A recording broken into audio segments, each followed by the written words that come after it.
Hey, check it. Guess what happened? Funny thing happened to me on the way to doing the hoodie gospel. You don't know what the hoodie gospel is? Oh, man. Are you in for a surprise? We got the hoodie gospel here at VidDevo. Matter of fact, we've been doing, I forget what it was started off as, but we've gone back to calling it hoodie.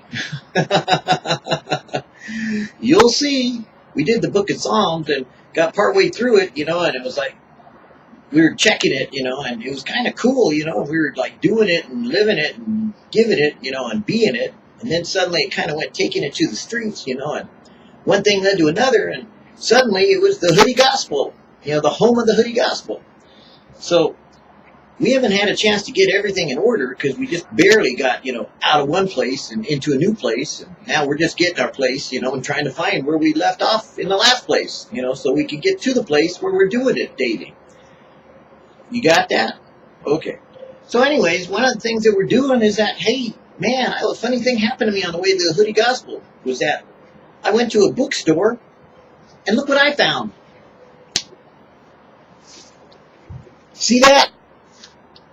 Youth. I found the Fountain of Youth. Well, okay, maybe not the Fountain of Youth. It's the 1-year book of Josh McDowell's Youth Devotions. So, cool. I don't know if you know this, but I'm kind of like the father of VidDevo. Like video devotionals. And we got devotionals for this. We got devotionals for that. We got devotionals with this. We got him and that, and them and there, and wherever, but we got devotionals. As a matter of fact, we got devotionals sharing Jesus in such a personal, intimate way that even Jesus has got devotionals. Matter of fact, when you get to heaven, he's going to give you a devotional. Woohoo! Are you in for a big surprise with that one? So, reality check, dude, is that, hey, we're checking it, man. We're doing it. We're living it. We're going to give it to you like just the way it says right here in the book. Because that's where it is from the other book. The Bible. So I better go grab a Bible while I can because you know what? I don't want to be caught someplace without my Bible because then I look kind of stupid. I look like I'm young and dumb instead of like young and smart, and like knowing it all instead of knowing what I think I know, what I don't know, because in reality, if I didn't know, I could look it up in the Word if I didn't know what I do know. But I only know that it's in the Word, so I better go get it while I got the Word. Right?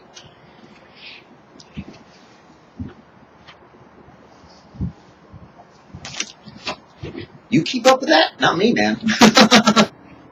So let's go to the man himself, and stick with the plan that we got right here. The Josh McDowell Youth Devotional. I think that's kind of cool. Matter of fact, I look forward to reading it because, I'm young at heart. So I don't know about you, but, when I read it, it's really a devo. But if you get it, then we got it. So it's good. So let's go ahead and do what they say here for, I won't say the date, but I like to not say the date in case somebody wants to read it for some other time.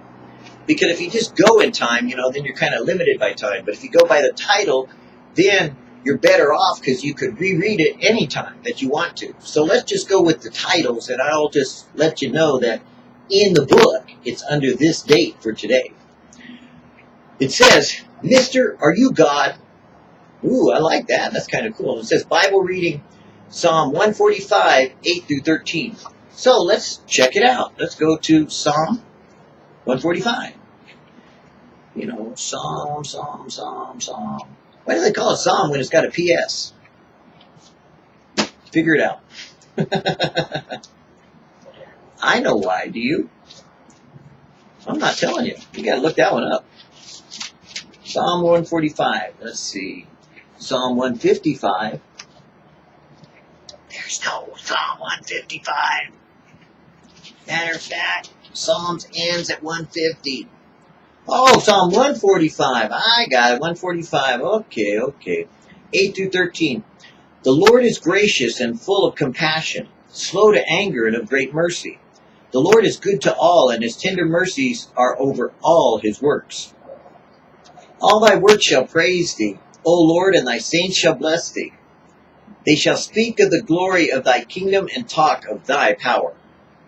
Cool. To make known to the sons of man his mighty acts and glorious majesty of his kingdom. Thy kingdom is an everlasting kingdom, and thy dominion endureth throughout all generations. I like that. Then it says right underneath it, the Lord is faithful to all his promises and loving toward all he has made. Psalm 145:13. Really? That's not what it says. Misprint. Wow. That's why we look up these things. It's a paraphrase to give a topical idea behind what they're saying. 113 is because the kingdom is an everlasting kingdom, and thy dominion endureth for all generations, which means the Lord is faithful to all his promise, loving toward all he has made. Wow, is that interesting? That's an interesting way of putting it. So I'm not quite sure how they did that, but they put it under the NIV, so I'm not going to go there right now. Whoa! Christian youth speaker and author Doug Fields has shared a story of an event that happened after World War II. At the end of that devastating war, much of Europe lay in ruins. Buildings had been bombed and burned out. Streets lay under dust and rubble, and many orphaned children wandered the streets, picking among the ruins for clothes and for food. Early one morning, an American soldier was driving his jeep through the war-torn streets of London. As he turned a corner, he spied a little boy dressed in rags. The boy stood with his nose pressed against the steamed window of a pastry shop. Inside, the cook was working a large lump of dough for a fresh batch of donuts. The soldier pulled his jeep to the curb and stopped. He got out, strode into the little shop, and bought a dozen donuts. Then he left the store and offered the bag of fresh donuts to the boy. "Here," he said, "I bought these for you." The boy looked at the soldier with wide eyes and took the bag. But as the soldier started to return to his jeep, he felt a hearty tug on his coat. He turned back and faced the boy. "Mister," the boy asked, his eyes still wide, "are you God?" What made that boy ask such a question? What could have made him think that the American soldier driving a jeep could be God? That's easy. Something in that soldier's action reminded the little boy of God. That something was love. The soldier did something very good, something right, when he bought those donuts for that boy. It was a loving act, a caring act, and it was right for one reason. It was something God might have done. That boy mistook that soldier for God because love comes from God. That's why love is right and hatred is wrong, because God is loving.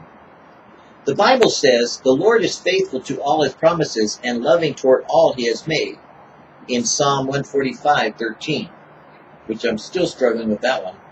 Misprint. When you are loving, when you are doing the right thing, you are doing it because love is like God. Now we have three things to look at when we use Josh McDowell's youth devotions. The first one is reflect. Have you treated someone else lovingly today? Have you? I mean, really, think about it. You know somebody that you've been maybe mean to, but have you treated someone lovingly today? Besides your mother. But if it's your mother, then just think of that. Have you treated someone else hatefully today? Think about that. Think about the person you may have, thought you were mad at, or even got angry about, or even frustrated with, or even aggravated. Which is right and which is wrong? Why? Think about that. Why is it right, or why do you think it's right to get mad at someone? Why do you think it's wrong to get mad at someone? Were you right in getting mad at someone? Were you wrong at getting mad at someone? Was it like God to get mad at someone? Was it like God to get loving towards someone? Do you need to change the way you've been treating anyone? What do you think? You decide for yourself. You pick and choose what you want to do. Whether it's right or whether it's wrong, you think about that. Think about whether or not you've treated someone lovingly today. Then think about whether you've treated anyone hatefully today. And then decide which one you think is right and which one you think is wrong. And then talk to someone about it. Tell them why you think it's right and why you think it's wrong. Now, under act, it says, the next time you eat a donut, remember the soldier and the hungry boy and remind yourself that love is right because God is love. That's why love is right. God is love.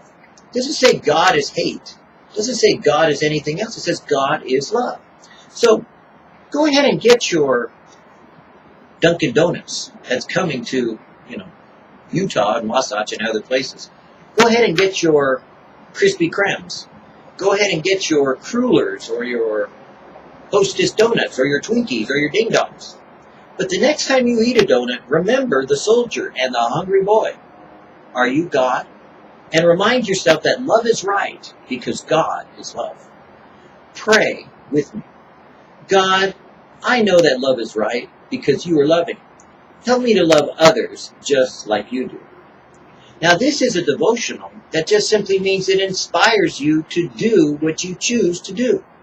I hope today that as you've looked at this with me, as we begin to look at this daily, that you'll begin to think about what God might do with you every day. If you choose to walk in His way, you choose to read His books, and you choose to learn to be devotional, not to the book you're reading, but to the God you're serving.